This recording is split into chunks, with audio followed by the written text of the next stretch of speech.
pour cette deuxième journée sur le Private Equity Exchange et sa 22e édition. J'accueille à mes côtés ceux qui ont animé, ceux qui ont échangé pour cette plénière d'ouverture du jour 2 sur le thème le Private Equity et l'économie réelle. Alors à ma droite, donc Anne-Laurence Roucher. Bonjour Anne-Laurence. Bonjour.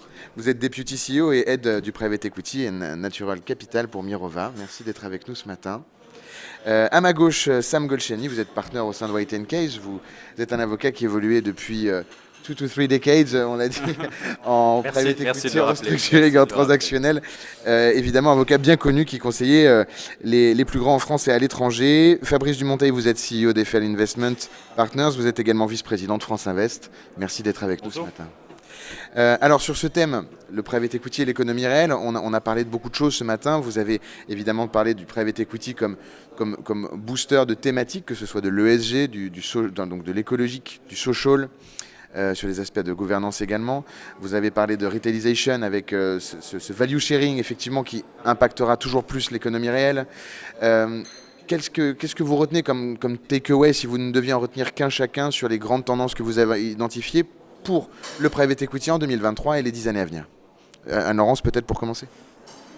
Vous êtes un peu challenge. Oui. Donc, ce que je dois retenir pour les 10 années à venir, c'est que je pense qu'on est dans un shift en termes de type d'économie et de type d'industrie. On est dans une phase de révolution industrielle et je pense que les éléments géopolitiques, macroéconomiques d'une année ont tendance parfois à nous le faire oublier. Et que c'est ces grands changements que le private equity peut accompagner à un niveau micro. Et donc notre thèse d'investissement qui est chez Mirova en fait de financer la réallocation des capitaux vers une économie plus durable dans des entreprises en fait qui sont porteuses de technologies environnementales, sociétales, je pense qu'elle a un plein potentiel pour s'exprimer à la fois en termes d'impact, mais en termes de création de valeur financière, justement parce qu'en fait on a un certain nombre de catalystes réglementaires, sociétaux, business, qui font que ces business models peuvent émerger et être couronnés de succès et donc combiner impact et performance. Si les capitaux sont fléchés dans la bonne direction, évidemment. Sam, sur l'avenir du private equity et de l'économie réelle? Non, en tout cas, moi je pense que sur les 10 prochaines années, je peux me tromper, mais on est quand même parti pour avoir une inflation qui va rester pour un certain temps, ce qui fait que les taux d'intérêt vont rester aussi à un certain niveau qu'on n'a pas connu, en tout cas que les plus jeunes n'ont pas connu. Ça veut dire aussi que l'utilisation de la dette, le levier comme unique moteur d'investissement pour les fonds de private equity, à mon avis, est arrivé à son terme. Et ça, il se trouve qu'en même temps, il y a cette transformation et la transition qui va nécessiter d'investir dans des sociétés peut-être différemment et pas simplement avec de la dette. Donc, mais il y a quand même, à mon avis, une petite transformation du modèle. Je pense qu'on va avoir un effet démographique et ce moment où la succession de toute cette génération de baby-boomers qui ont créé des entreprises qui sont des cibles de LBO primaires. Donc moi je crois qu'on va avoir beaucoup plus de LBO primaires en réalité qu'on a eu ces 5 dernières années parce qu'il y a un changement démographique et donc un sujet de succession sur pas mal de ces sociétés où le private equity peut amener son effet d'accélération en termes de développement et de croissance. Donc je crois qu'on va rentrer dans une période intéressante où il y aura plus de build-up, plus de primaires et beaucoup moins de LBO secondaires ou tertiaires ou quadrennaires comme on a pu le voir sur le marché, en tout cas européen, ces 5 dernières années. Oui, vous parlez vraiment finalement du PI qui continue son ouverture à l'économie au global et on touche finalement une portion assez on va dire, en tout respect pour l'industrie et du private equity, on reste quand même sur une part de l'économie qui est assez faible par rapport à tout ce que vous pouvez faire aujourd'hui. On est finalement qu'au début. Fabrice Dumonteil. C'est pas tout à fait le début quand même. Hein. On est dans une industrie qui a beaucoup d'expérience et de track record, mais ce qui est clair, c'est que c'est une industrie, le private equity, qui est amené à prendre de plus en plus de place, qui prend de plus en plus de place. Et les membres de France Invest, qui est l'association française des acteurs du capital privé, donc à peu près 400 membres, investissent 50 milliards par an dans l'économie réelle, en private equity, aussi en dette privée, en infra. Et c'est des chiffres qui augmentent tendanciellement. Ils vont augmenter aussi avec l'ouverture de la classe d'actifs aux investisseurs privés, au retail, qui est un phénomène récent et qui s'amplifie. On a une idée déjà du pourcentage sur les montants levés en 23, le pourcentage issu du retail? Ouais, si on regarde ces derniers trimestres, c'est 25% de la collecte qui vient de retail, family office, etc. Et donc c'est un pourcentage significatif et qui est amené à croître parce que la capacité de l'industrie à proposer aux épargnants des produits qui ont à la fois de la performance et du sens est clairement là.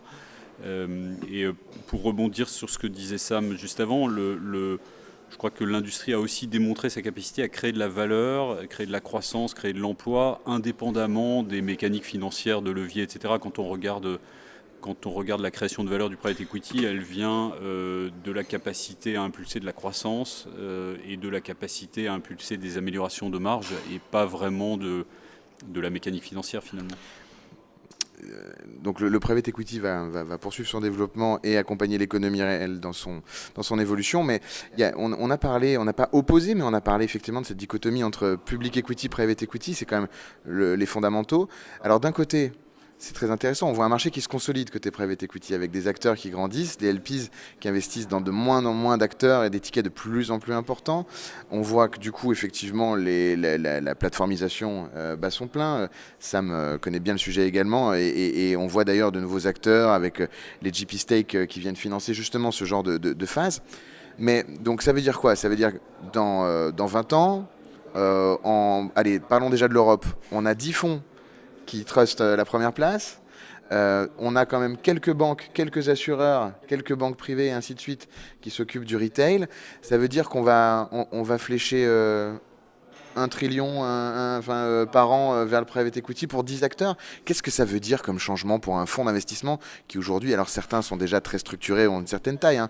On pense en France à Ardian par exemple, mais c'est un changement total de philosophie, de façon de faire son métier, de voir autant d'argent arriver dans un fonds. Quelle tête aura un fonds dans 10-20 ans si on va dans cette direction? Je pense qu'il faut quand même, on peut aussi faire des parallèles avec le marché listé, où en fait on n'est pas du tout dans une situation oligopolistique. On est dans une situation où en fait il y a quelques très gros acteurs qui ont des parts de marché mondial très importantes, supérieures entre 5 et 10%. Mais ensuite on garde une myriade d'acteurs qui restent souples, petits et qui ont cette agilité. Et je pense qu'il y a un effet qui est la consolidation naturelle, la course à la taille, à l'efficience, et qui va dans le sens de ce que vous dites. Mais dès qu'on passe ces effets de taille, en fait, la maille devient plus grosse et de ce fait empêche de voir des opportunités d'investissement intéressantes. Et c'est là où des acteurs plus petits retrouvent une certaine légitimité.